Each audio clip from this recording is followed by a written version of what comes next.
MSC Эльза 3. Я, честно говоря, не хотел выводить этот ролик в отдельное производство. Я думал, что включу его в месячный майский обзор морских аварий и происшествий на водном транспорте, соответственно. Но из-за того, что очень сильно много запросов было по этому судну, по его судьбе, под моим предыдущим роликом про парусник, который навалился на Бруклинский мост, то я решил все-таки видео это сделать. И я буду оперировать той информацией, которая у меня есть на сегодняшнее утро, сегодня 27 мая 2025 года. Поэтому будем анализировать ту информацию, которая есть. К сожалению, уже на 100% известно, что контейнеровоз MSC Эльза 3 затонул после того, как получил сильный крен на один из бортов. Попытаемся сейчас разобраться быстренько в ситуации, почему это могло произойти.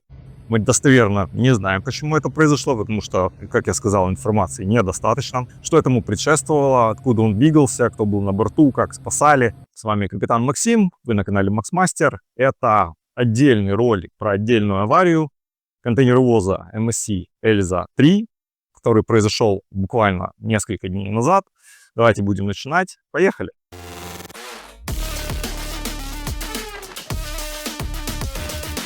Мне удалось, друзья, собрать кое-какую информацию, в том числе инсайдовскую информацию. Я даже нашел интервью 3 членов экипажа с этого контейнеровоза.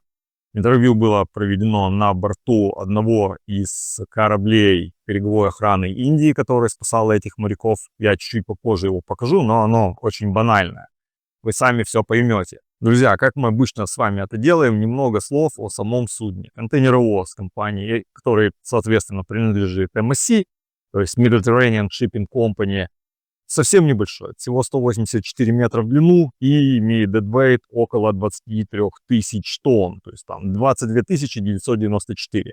Работал под удобным либерийским флагом. Был построен в 1997 году. Если мы посмотрим его последние инспекции, которые оно проходило, замечания были, они проходили самую последнюю инспекцию в порту Мангалор. В 2024 году, 19 ноября, было 5 замечаний. До этого были еще инспекции. Вы видите, тут 9 замечаний. Здесь по токийскому меморандуму в Сингапуре, там, возможно, была пожестче инспекция. 14 замечаний. И до этого в Бангладеше, в Читтагонге, еще одно замечание было. Ну, в общем, судно стабильно получало замечания. Давайте теперь про сам инцидент поговорим. Как он происходил. Если верить сайту Marine Traffic, то они вышли из порта Виджинджам. Извините, если я неправильно прочитал, я никогда не был в Индии, никогда не был именно в этом порту, поэтому могу ошибаться. Они вышли из порта Виджинджам 23 мая в 19:33. UTC плюс 5. Почему UTC плюс 5 здесь указано, мне лично непонятно, потому что там часовой пояс 5,5. Но, тем не менее, предполагаемое время прибытия в следующий порт, Коти, тоже в Индии, который находится 9:30 24 числа. 23 вышли, 24 должны были прийти. Там действительно очень короткий переход, всего порядка 120-130 морских миль, потому что, ну, очень близко. Такой переход занимает 8-10 часов в зависимости от предполагаемой скорости, от погодных условий и вообще от того, когда вас там ждут. Ну, вот плюс-минус 8-10 часов. Со средней скоростью в 13 узлов вам нужно преодолеть 130 миль. И если мы включаем математику, да, всего за 10 часов. На момент выхода судна из порта на борту 640 контейнеров, различных 640 юнитов, скажем так, да, 640 единиц груза. Из них с опасным грузом, здесь вот информация уже поступает разная. В некоторых источниках написано, что всего 25 контейнеров с опасным грузом, 12 из которых с карбидом кальция. В других источниках написано, что всего 13-12 из которых с карбидом кальция. Однозначный вывод можно сделать, что 12 с карбидом кальция. Да, помимо этого, на борту судна было 84 метрических тонны дизельного топлива и 367 тонн тяжелого топлива.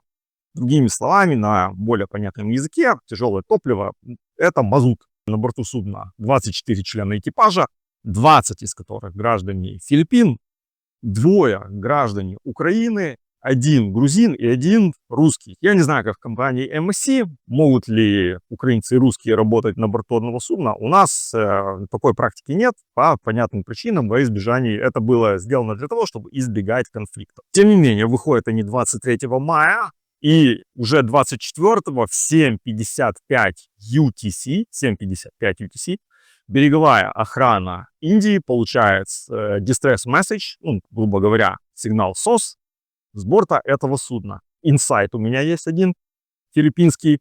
Вот, нашел сообщение, которое было послано Inmarsat C. Inmarsat C в основном используется в наши дни именно для отправки экстренных сообщений. Вот, смотрите, на экране я вам покажу такое сообщение, немножко расшифрую. Вот здесь вы видите Priority Distress, это именно сигнал SOS, то есть судно терпит бедствие. Размер сообщения вам не нужен. Receive date and time, то есть когда было получено это сообщение, 24 мая 2025 года, 9:13 UTC. То есть мы знаем, звуковое сообщение, которое было послано по УКВ связи, было подано в 7:55 UTC, а вот это вот сообщение было получено через Inmarsat C в 9:13. То есть уже какой-то промежуток времени прошел, но совсем небольшой. Видите, message starboard listing of MSC LZ3. В этот же момент береговая охрана заявляет, что они получили информацию о том, что крен судна составил 26 градусов на правый борт. Все это происходило всего в 38 морских милях от берегов Коти.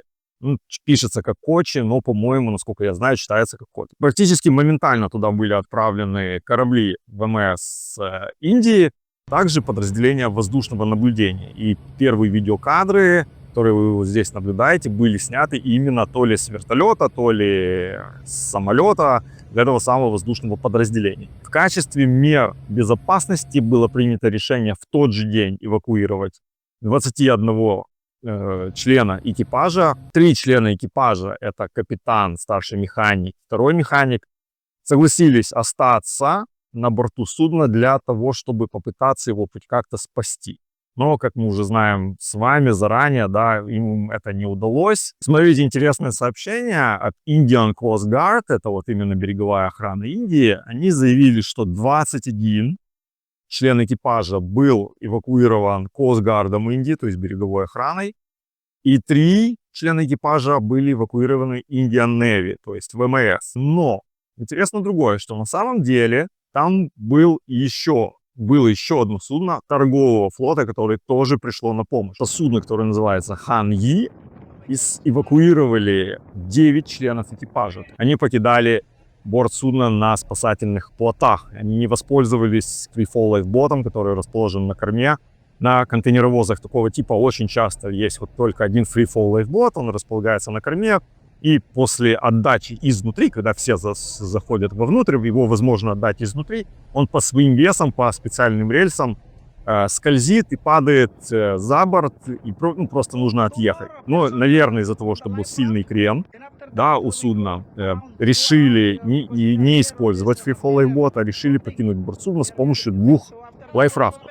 То есть правый и левый вот эти вот спасательные плоты.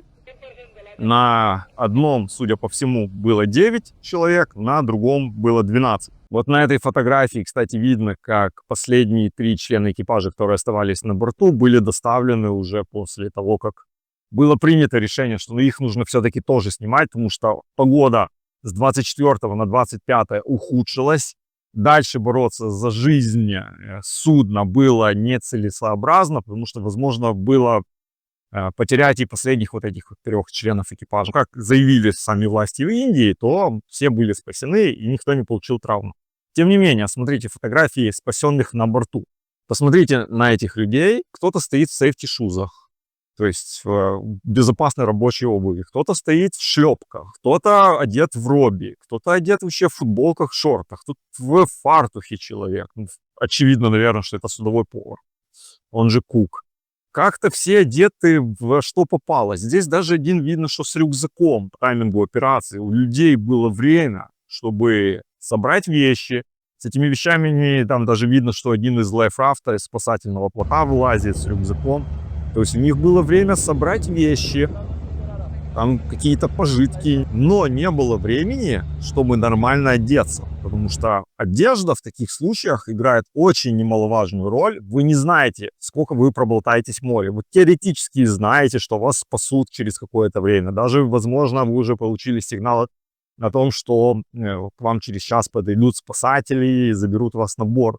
Но, друзья, конечно, я никому не желаю, чтобы кто-то оказался в такой ситуации, но подумайте, что вам нужно максимально самого себя обезопасить. То есть вам нужно одеть полностью защитную всю одежду. Вы должны быть в робе. Тут видно, что и некоторые в комбинезонах, сейфти-шузах. Вы должны быть в перчатках. По возможности вы должны быть в immersion suite. Когда я видел кадры, как их спасают вот со спасательных плотов, там не то, что там immersion сьютов нет, там даже не все в жилетах. Одет кто как попало, видно, что запаниковали, хотя время у них было, да, пока они подали сигнал бедствия, пока не подали сигнал бедствия потом телексом. То есть это все время что-то происходило, было время нормально одеться. Все-таки какие-то мероприятия по борьбе за жизнь судна они должны были проводить. Или они сразу просто похватали свои вещи, кто в чем был, побежали в плоты. Ну, как бы есть вопросы, да. Даже если вы бежите за своим рюкзаком, но оденьтесь вы хоть нормально, чтобы себя обезопасить. Повар, наверное, вообще сразу с камбуза побежал в плот, потому что у него даже если он в фарте. Здесь видно на жилете маркировку, видите, ECR, это Engine Control Room, судя по всему, то есть ЦПУ машинного отделения. Здесь почему-то написано AB2. Но я был на судах, работал тоже у немцев, кстати, где ЦПУ машинного отделения было на палубе, на мейн-деке, то есть там, где офис чифа. Поэтому вполне допустимо, что этот человек, он же AB, забрал этот... Ну, почему у AB жилет из Engine Control Room? Может, какая-то проблема с маркировкой? Не знаю. Вот тут видно на этом жилете, что здесь написано OLR-1, то есть Oiler-1, жилет моториста. Как-то странно. Время вроде было на то, чтобы собраться, потому что мы даже понимаем, что когда был сигнал бедствия подан сначала посредством УКВ, да, потом сигнал бедствия был подан посредством Инмарсата С. То есть было время, чтобы даже побороться за жизнь судна. Они должны были это делать. Судно не тонуло, была опасная ситуация, но судно все-таки получило крен по непонятным причинам, пока о них тоже поговорим. Но время было, чтобы бороться за жизнь судна. Тем более одеться нормально. Это в первую очередь безопасность была самих моряков. Давайте послушаем, есть интервью филиппинских моряков, которые они давали на борту одного из кораблей береговой охраны Индии. Elsa 3 got distressed from it was about to sink, then we call a distress signal to the Indian Coast Guard, Arnabesh. Этот молодой человек говорит, что они подали сигнал бедствия на судно береговой охраны Индии.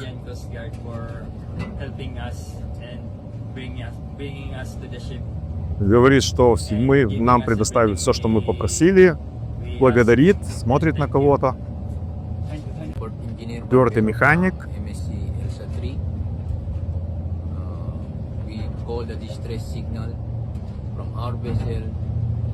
Опять тоже говорит, что мы подали сигнал бедствия с нашего судна на береговой охране Индии. Ну, собственно, береговая охрана их и спасла. Это как, что они пришли на помощь очень быстро. Благодарится. Но здесь вообще все понятно. Человек просто читает то, что ему дали. Ну, возможно, он просто не знает английский язык достаточно хорошо, поэтому по методичке все делает. Еще одно видео есть у меня в доступе. Вот видно, как тут они дрейфуют. 24 мая, 20 UTC. Продолжается дрейф. Скорость дрейфа стандартная. Один узел, плюс-минус чуть больше иногда. Разгоняются. Продолжают дрейфовать. Скорость ветра не сильно большая, да, 18 узлов, но такое, это прям не прям такое критическое что-то. Ветер практически тот же, 20 узлов, немножко совсем усилился.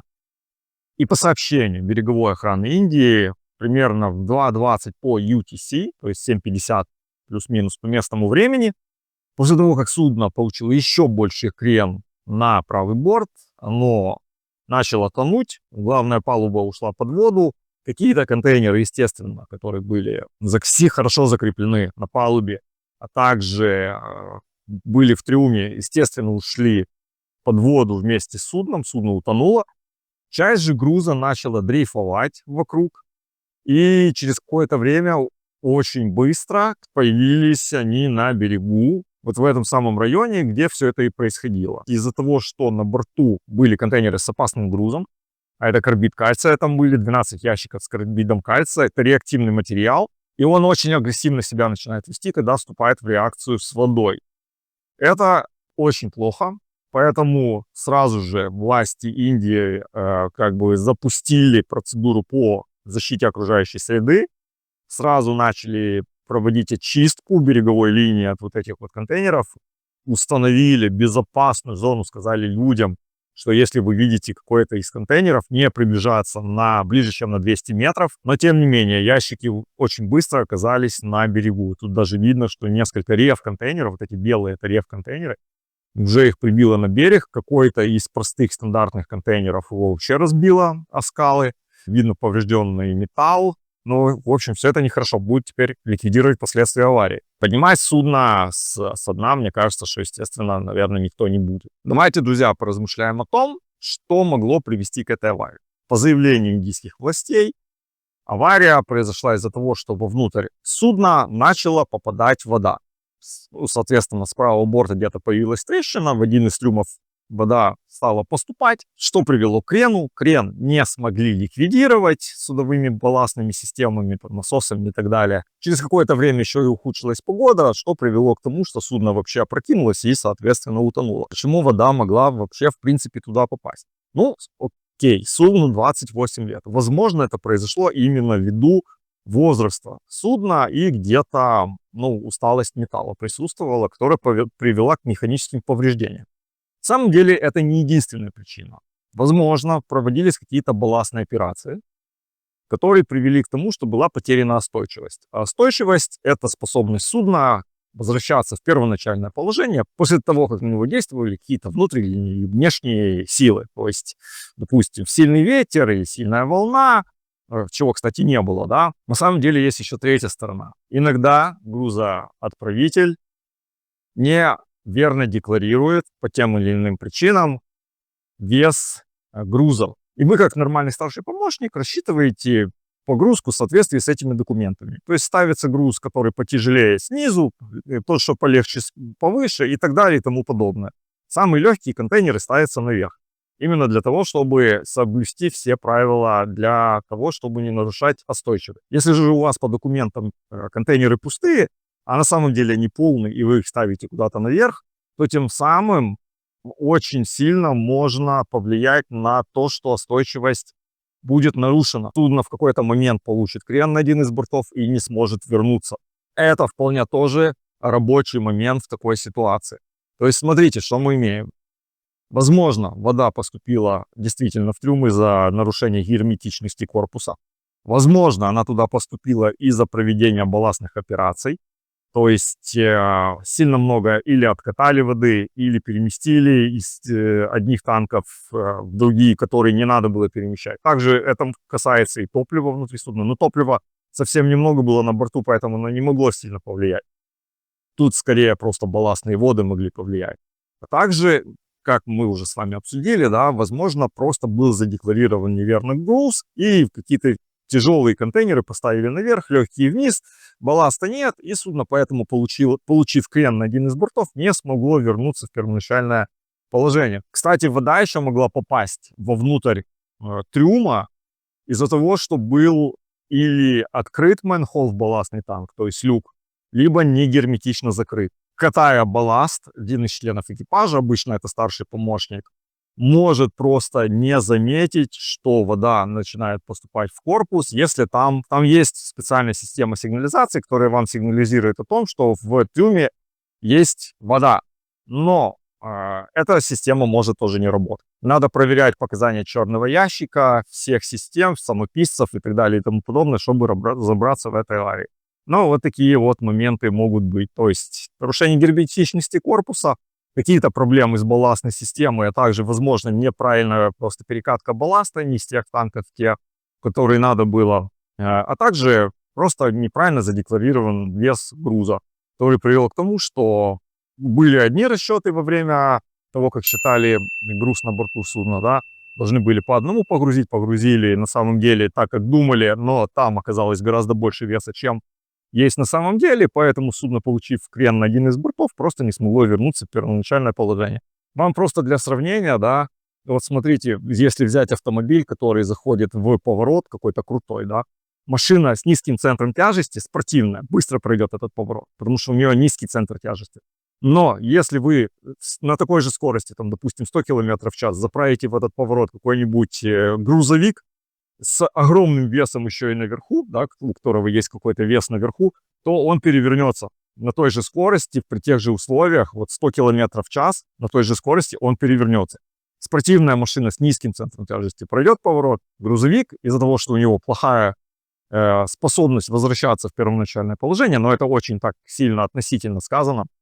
То есть он, получив какой-то крен, просто завалится на борт и все. Вот плюс-минус что-то произошло, наверное, и здесь. Те, кто остались на борту, наверное, думали, что смогут перекатать как-то балласт так, чтобы вернуть его в первоначальное положение или просто выкатать в воду. Но у них это не получилось. И когда уже стало очевидно, что лучше покинуть борт судна, то они это и сделали.